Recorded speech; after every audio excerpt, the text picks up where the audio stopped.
Okay, so I did a couple of things while you were gone this time. I split the threads down that slot that I pointed out before I cut the video, and I draped the far side across the rod. So here's the, and I also trimmed up the excess on the sticky to sticky end. So you can see I've got my gap split across the rod blank. So now the next step is going to be to take that gap and line it up with the center of the rod. So there's my center line. So all you have to do is line that gap up just like that and tape the thread down. I'm not going to be able to do that on video because again, no tripod. So what I'll do is now I'll take a piece of masking tape and I'll cut a piece off and I'll tape it onto this blue tape, sticky side down, and I'll get this lined up, and then I'll press the far side like that with the tape, and then I'll just wrap it around, make sure it's good and secure. And once I get that done, I'll pick the video back up.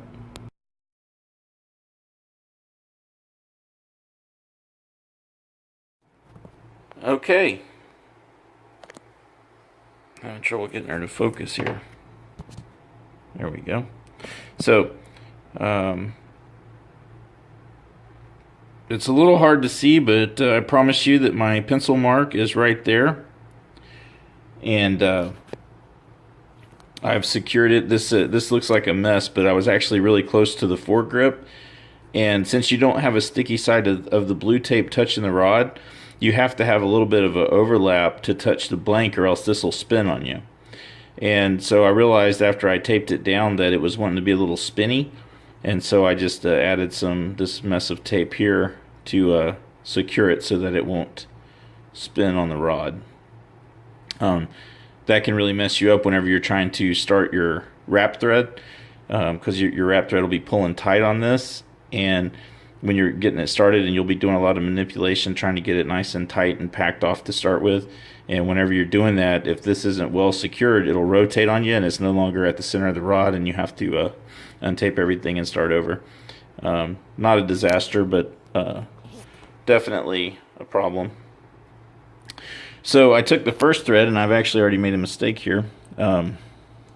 This thread came from the top side, and it should be in slot 55. And I'm trying to one-hand this here, so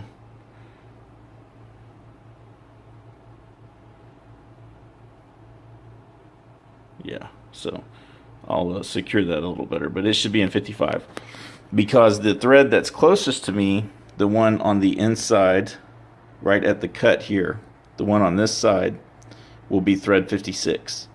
So that's the thread that needs to go into 56. And then you just proceed. I usually start on the top side, so I'll work from 55 back until I run out of thread. And if you've done everything properly, I should end around, probably 2 or 3 past 0. And then I'll work from the close side this way. And if you've done everything properly, you should end around 120. And so I'll go ahead and lay them out and give you a shot of that.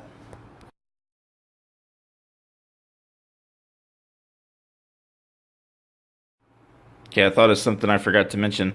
The easiest way to keep your thread secured while you're laying it out is to just tape it down like so.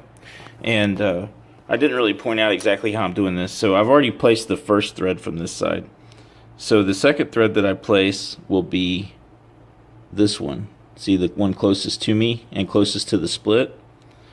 So I'll pull that loose, and then I'll take it over the rod and then place it in 54, which I can't do one-handed, but I will just continue to do that, starting with the innermost thread. You just pull it up over the rod, place it, and just work your way down from 55 down. And I'll start the video up again whenever I get the top side done.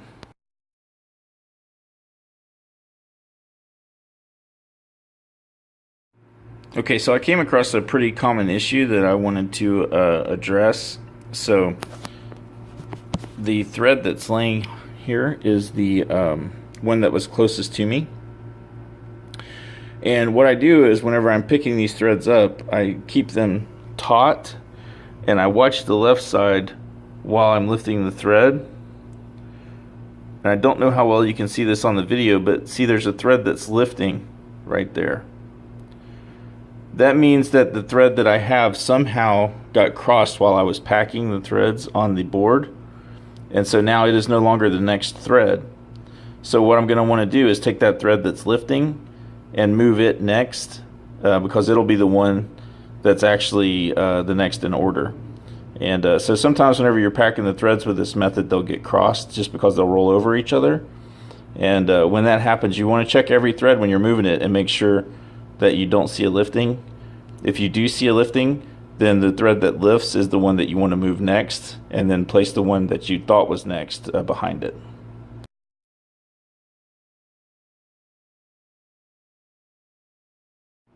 So just to be a little more clear, I've taken that other thread loose. So okay, there's my thread that's lifting. I'm pulling this thread. So I'm going to pull this thread over on my side and drop it. And the thread that was lifting is this one. If I can grab it here, there we go. Alright, so when I lift this thread, you'll see that nothing else lifts except for the one that I dropped to the inside. So I'm going to pull this one left of the one I dropped on the inside, throw the one that I dropped back over the first one that I dropped, and I'm going to check again, make sure that this is the next one in the series. Okay, so that'll be the next thread that I place. And I dropped it. So that'll be the next thread that I place there. It looks like it's number